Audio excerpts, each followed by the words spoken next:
Section 16(2)(c) museum के बाहर रखी उस तोप की तरह है जिससे फायर नहीं किया जा सकता।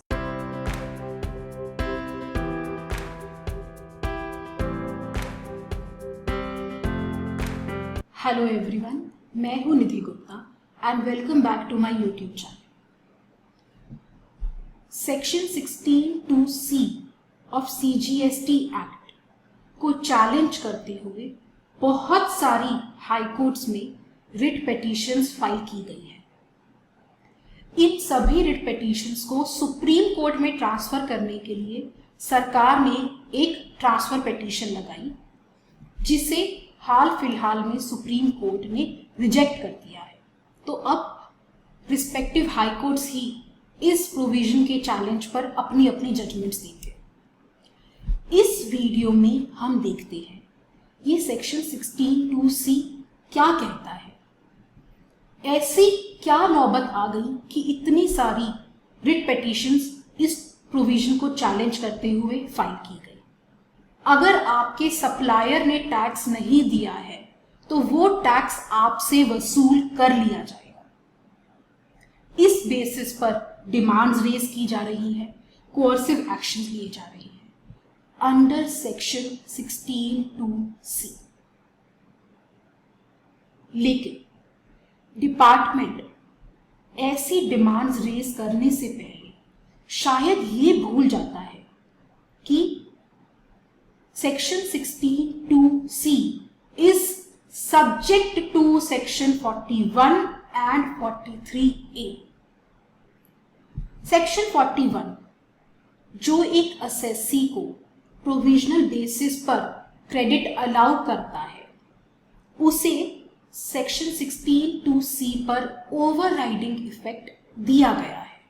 सो एज पर सेक्शन 41 जो असेसी अपने रिटर्न्स में इनपुट टैक्स शो कर रहा है, उसे प्रोविजनल बेसिस पर उसका क्रेडिट मिल जाएगा। इस प्रोविजनल बेसिस पर मिले क्रेडिट को फाइनलाइज करने का मैकेनिज्म सेक्शन 42 और 43 में है कि इस क्रेडिट को सप्लायर की आउटवर्ड सप्लाईज की डिटेल से मैच किया जाएगा और मैच हो जाने पर इस क्रेडिट को फाइनली अलाउ कर दिया जाएगा। बट GSTN की बदौलत, जैसा हम सब जानते हैं, ये मैचिंग का प्रोविजन अभी तक एनफोर्स हुआ ही नहीं है।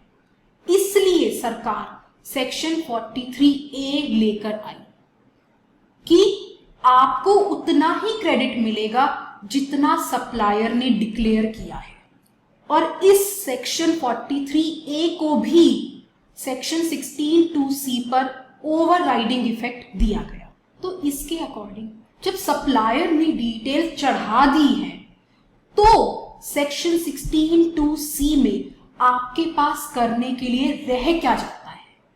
आज की सिचुएशन में सेक्शन 16(2)(c म्यूजियम के बाहर रखी उस तोप की तरह है जिससे फायर नहीं किया जा सकता। लेकिन डिपार्टमेंट क्या कर रहा है, मेरे सप्लायर ने अगर पोर्टल पर डिटेल्स शो कर भी दी तब भी वो मेरा क्रेडिट डिनाई कर रहा है, क्योंकि सप्लायर ने या उसके डाउन द लाइन किसी सप्लायर ने कोई फ्रॉड किया है। लेकिन ऐसी सिचुएशन में भी आप मेरा क्रेडिट कैसे डिनाई कर सकते हो? मैं कर ही क्या सकती हूं?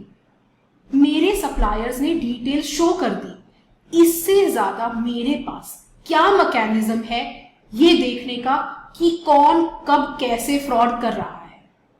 तो अगर सप्लायर्स ने डिटेल्स चढ़ा दी है तो अनलेस एंड अनटिल आप उसके रेसिपिएंट की कोई कनाइवेज शो करो, आप उसका क्रेडिट डिनाई नहीं कर सकते, क्योंकि लॉ का एक बहुत बेसिक प्रिंसिपल है, आप किसी पर ऐसी ऑब्लिगेशन फास्टन नहीं कर सकते जिसे डिस्चार्ज करना इम्पॉसिबल।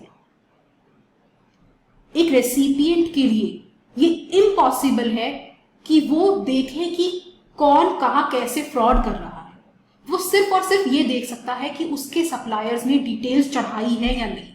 रेसिपिएंट ने सप्लायर से माल खरीदा, जिसका सप्लायर ने उसे बिल दिया, रेसिपिएंट ने प्रॉपर बैंकिंग चैनल से उसको पेमेंट कर दी और सप्लायर ने ये सारी डिटेल्स पोर्टल पर चढ़ा दी। तो ऐसी सिचुएशन में अनलेस एंड अनटिल उस रेसिपिएंट और सप्लायर की कोई कनाइनेस प्रूव की जाए, आप उस रेसिपिएंट का क्रेडिट नहीं रोक सकते। तो सेक्शन 16(2)(c) में एज सच कुछ भी अनकॉन्स्टिट्यूशनल नहीं है, लेकिन जिस तरह से डिपार्टमेंट इसको इंटरप्रेट कर रहा है वो लीगली टेनेबल नहीं है। सो आई सिंसियरली होप कि high courts in writ petitions के माध्यम से इसे प्रॉपरली इंटरप्रेट करेगी। That's it for this video. I'll see you in another video. Till then, take care. Have a good day. Bye-bye.